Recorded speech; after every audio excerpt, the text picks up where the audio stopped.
If you joined us last night, you'll remember that Roland showed us a pretty amazing exclusive piece about physical abuse of juveniles. Yeah, but that is just the beginning of complaints against Idaho's Department of Juvenile Justice. Fox 9 on your side has covered the whistleblowers lawsuit since its beginning.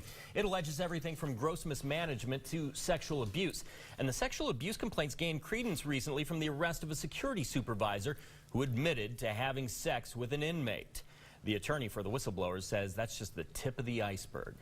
Now we're 5 incidents of staff members having sex with juveniles in IDJC custody since the year 2000. Those are just the ones that we know about.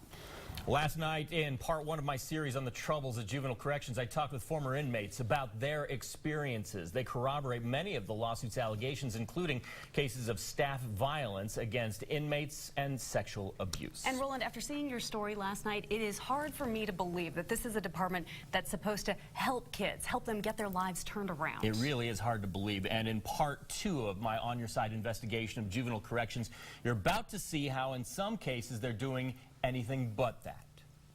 The Nampa Juvenile Corrections Facility is supposed to be a safe haven, a place to turn young lives around. But that's not how some former inmates see it.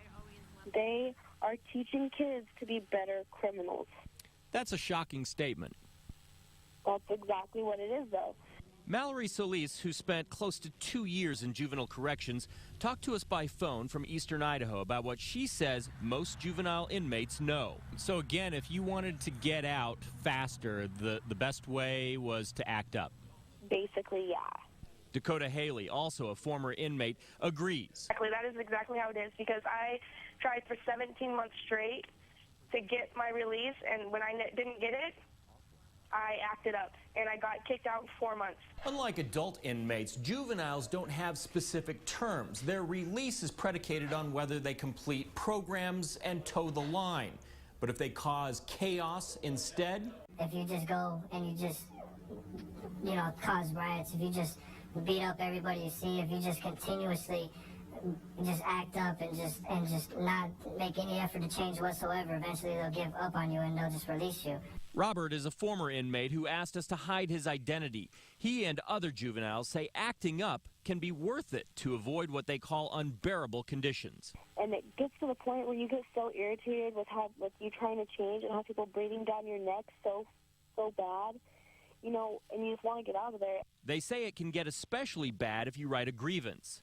If they feel that the rights have been violated and they file a grievance, and you have a bunch of staff in there that are mentally tormenting you and making you feel inadequate because you're exercising your rights. Andrew Shoppy, the attorney for Juvenile Corrections whistleblowers, says that's just not right. They should be incarcerated, they should be rehabilitated, but they're not there to be tormented or placed at risk.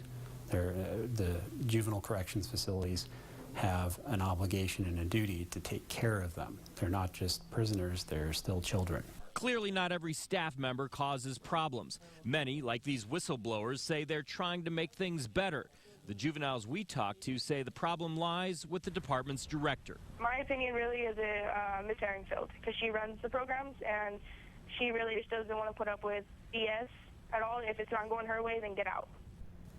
We contacted the director of juvenile corrections, Sharon Herringfield, for comment on this series, but have received only an email stating that the district is committed to providing safe and secure facilities for juveniles. Roland, I think the thing that gets me is talking with that young gentleman, you're calling him Robert, I believe. Yep, Robert.